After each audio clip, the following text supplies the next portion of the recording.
The crowd at Cypress Grove Cemetery stood solemnly around the freshly dug grave, their quiet murmurs carried away by a gentle breeze. A mix of family, friends, and acquaintances had gathered to pay their respects to Robert Henley, a man revered for his charitable work and warm presence in the community. The polished black headstone gleamed in the afternoon sun, etched with the words "a life of service and sacrifice." Among the mourners, an elderly black woman stood out, though not by intention. Her deep green dress flowed modestly around her, and her silver hair was tucked neatly beneath a simple hat. She clutched a single red rose, her hand steady, but her eyes betrayed a weight of emotion far heavier than those around her. While others exchanged pleasantries, few acknowledged her. She remained silent, standing at the edge of the crowd, her presence both commanding and understated. It wasn't until the pastor concluded his final prayer that she stepped forward, slowly making her way to the front. The crunch of gravel beneath her heels was the only sound as the mourners parted to let her through. When she reached the grave, she paused, looking down at the polished casket. Then, with great care, she placed the rose on top and turned to face the crowd. "My name is Hattie DeLay," she began, her voice steady and clear. "I doubt many of you know me, but I knew Robert better than anyone here." A ripple of surprise swept through the crowd. Faces turned to one another, brows furrowed, mouths whispered in curiosity. Who was this woman? How could she claim such a deep connection to the man they all thought they knew so well? Hattie's gaze swept over the sea of faces, her expression calm yet resolute. "Before today ends, you'll understand why I'm here," she said. "And you'll understand the Robert Henley most of you never knew." Her words hung in the air, thick with an unspoken promise that what Hattie was about to share would leave everyone questioning everything they thought they knew about the man they'd come to honor. The beginning. The murmurs had subsided, leaving only the rustle of leaves as Hattie drew in a deep breath. Her voice carried a calm authority, compelling everyone to listen. "I met Robert 50 years ago," she began, her gaze distant as if the memories were playing before her. "It wasn't here in this town. It was in Montgomery, Alabama, during a time when people like me weren't welcome in places like this." The crowd leaned in slightly, curiosity flickering in their eyes. Hattie continued, her voice tinged with both pride and pain. "Robert was just a young man then, full of fire and ambition. He worked as a teacher, but his heart was in the civil rights movement. That's where we crossed paths, on the steps of a church where we were organizing sit-ins." She paused, gathering strength for what came next. "He wasn't afraid to stand beside me, even when it meant losing his job or facing threats." Gasps rippled through the group. The Robert they had known was generous and kind, but none had ever heard of his involvement in such struggles. Even those who considered themselves close friends exchanged surprised glances, silently acknowledging how little they truly knew of the man they were mourning. "You see," Hattie continued, her voice growing stronger with each word, "Robert wasn't just another white man sympathetic to our cause. He was on the front lines, risking everything. When the police came with their batons and water hoses, Robert stood firm. When businesses threatened to blacklist anyone associated with us, he signed his name clearly on every petition." An older man in the front row shook his head in disbelief, his hand trembling slightly as he reached for his handkerchief. "A deeper bond." Hattie let the weight of her words settle before pressing on. "We weren't just comrades in the fight for justice," she said, her voice softening. "We were friends. No, more than friends. We became each other's family when the world seemed determined to tear us apart." She gazed at the casket, her expression tender with memory. "He was there for me when I lost my sister to the violence of those times, and I was there for him when he had to rebuild his life after being ostracized by his own." Hattie's hand trembled slightly as she adjusted her hat, her gaze fixed on the casket. "We shared meals, stories, tears. He called me his sister in every way that mattered, even when it wasn't safe for him to say it out loud." The crowd shifted uncomfortably, the gravity of her words sinking in. It was hard to reconcile this image of Robert with the man they knew, a polished philanthropist who had quietly helped many but never spoke of his own battles. "But," she said, her voice growing firmer, "what I'm telling you isn't just about the past. It's about the man he became because of those struggles." She paused, scanning the crowd, letting the silence stretch just long enough for her next words to land with the full weight of truth. Robert didn't just survive those times. He was transformed by them. The charitable work you all admired? It wasn't born from privilege or pity. It came from someone who had seen suffering up close, who understood what it meant to stand alone against injustice. A woman in a black dress wiped away tears, nodding slowly as if pieces of a puzzle were finally falling into place. The untold sacrifices. Hattie's hands clenched tightly around her purse, her voice unwavering as she spoke. And I didn't just survive the times. We fought through them.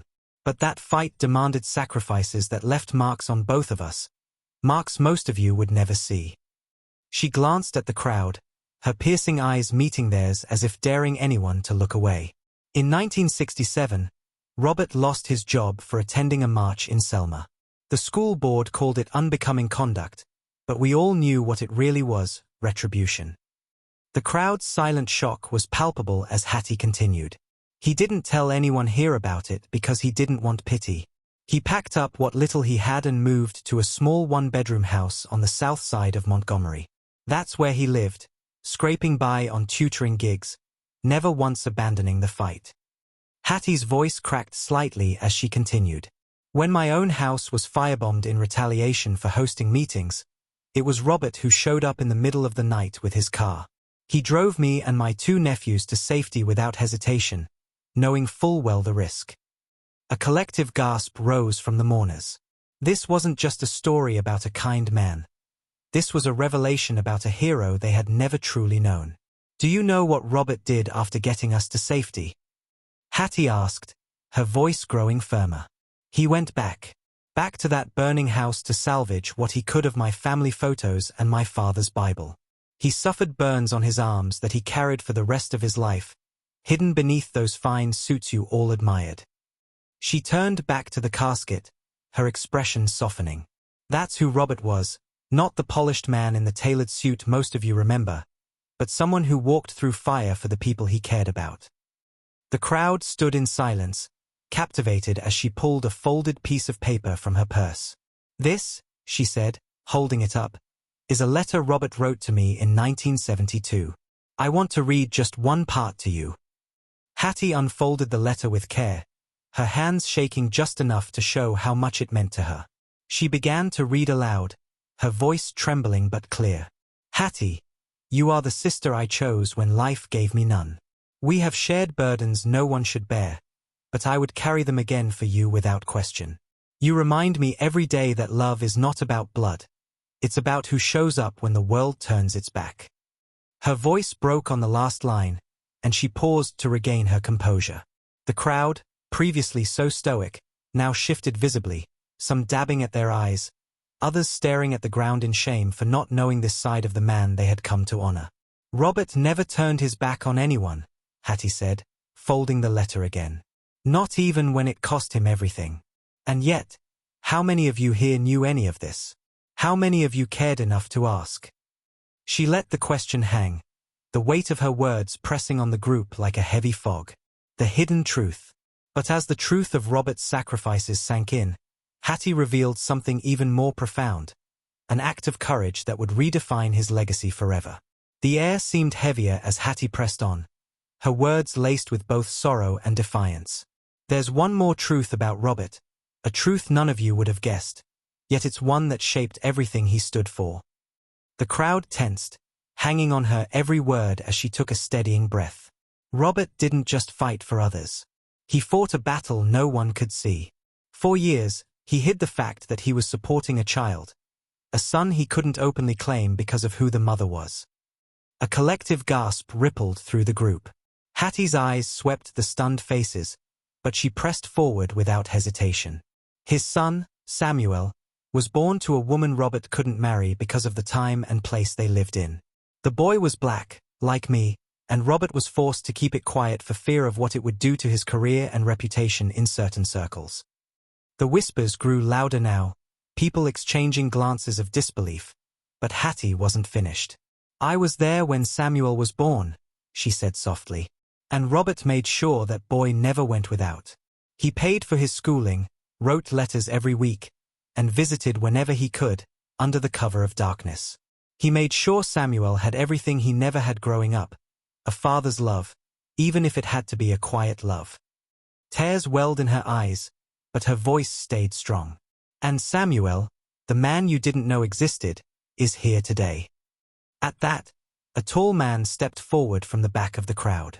His presence was commanding, with broad shoulders and a quiet dignity in the way he moved. The resemblance to Robert was unmistakable. The crowd turned to stare, stunned into silence. Samuel walked up to Hattie and gently placed a hand on her shoulder.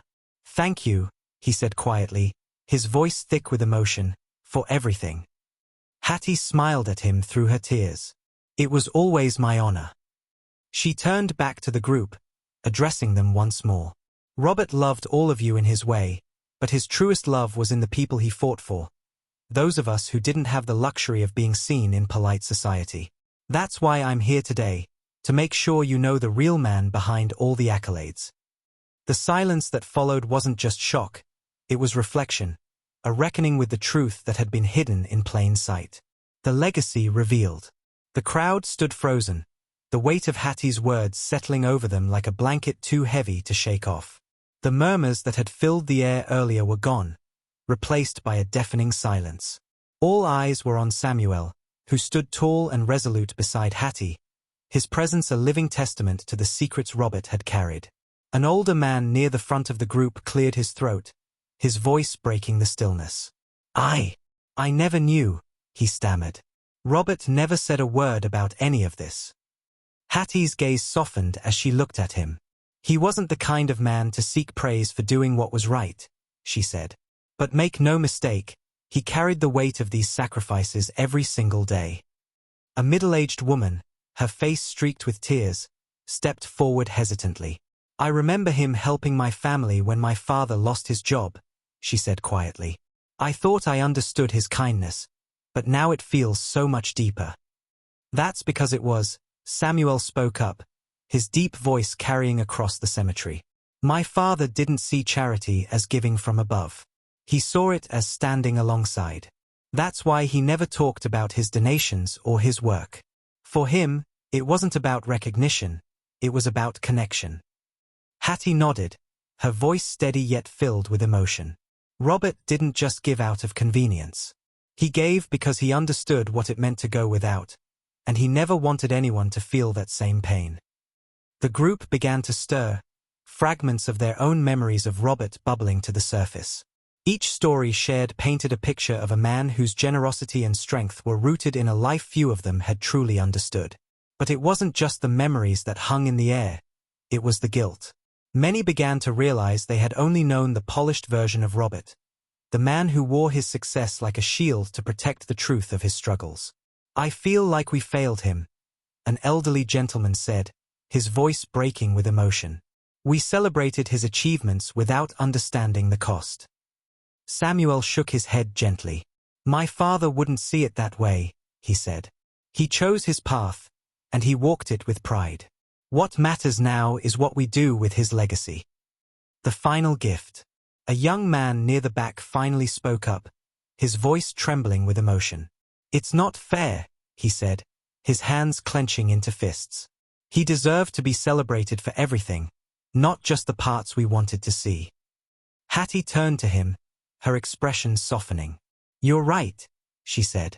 "But Robert wasn't a man who cared about credit. He cared about impact.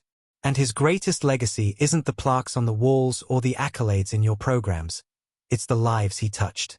Yours, mine, and Samuel's." Samuel stepped forward then, his voice low but firm.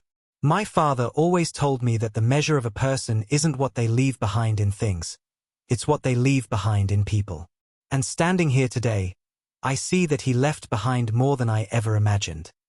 The crowd seemed to breathe as one, their collective guilt giving way to a deeper understanding of the man they had come to mourn. Tears fell freely now, not just for Robert's passing but for the profound realization of his unseen sacrifices. But as the crowd began to grasp the full weight of Robert's life, Hattie prepared to share one final story, a moment that would leave them forever changed. Hattie took a moment to steady herself, her hands clasped tightly together as she gazed out at the crowd. The air was heavy, not with sorrow alone but with a newfound respect for the man they thought they had known. Yet there was one more story she needed to share, a final act of Robert's life that would define his legacy. 2 months before Robert passed, she began, her voice softer now. He called me. He wasn't well, but his spirit hadn't faltered. He told me he was putting together a trust, not for himself or his estate, but for the children in this community. Children whose parents struggle to make ends meet. Children who deserve opportunities but are often overlooked. The crowd stirred again, their expressions a mix of surprise and awe. He knew he wouldn't live to see the trust in action, Hattie continued, her voice breaking slightly. But he didn't care about that. What mattered to him was planting the seed, making sure it would grow long after he was gone. Samuel stepped forward, his deep voice adding to Hattie's words. That trust is real, he said firmly. It's already been established, and it's going to provide scholarships, after-school programs, and mentorship for kids in need. My father wanted his life to mean something, not just to the people he knew, but to the generations that would come after him. A woman in the front row gasped softly. How much did he set aside? She asked, her voice barely above a whisper. Samuel smiled, a gentle expression so reminiscent of his father that several people in the crowd caught their breath. Everything, he said simply. The house, the investments, all of it. He kept only enough to ensure his medical care wouldn't burden anyone. The rest, every penny, is going to help children who remind him of where he started and where I began. The revelation hit the gathering like a physical force. This wasn't just generosity. It was a complete surrender of self for the sake of others. It was the final act of a man whose entire life had been building toward this moment of profound giving. Hattie looked around, her gaze meeting each mourner's eyes. That was Robert's greatest gift, she said. He didn't need recognition or applause. He just needed to know he had done his part to make the world a little better. A new beginning. A long silence followed, the weight of her words settling into the hearts of everyone present. Some nodded quietly, others wiped away tears, and a few simply stewed.